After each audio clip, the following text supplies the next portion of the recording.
يا سلفي كنت سلفيا، فالسلفية ليست فقط في الرد على المبتدع، وليست فقط في الجرح والتعديل، ليست فقط في تحميض الوجه ومد الشفة وإهانة أهل البدع.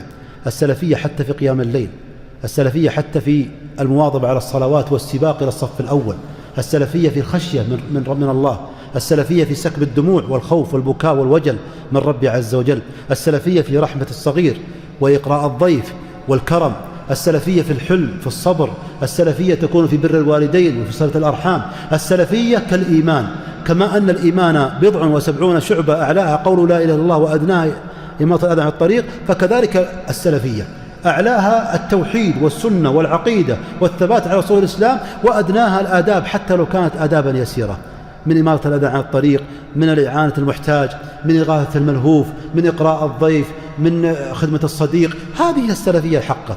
فكن سلفيا بكل ما كان.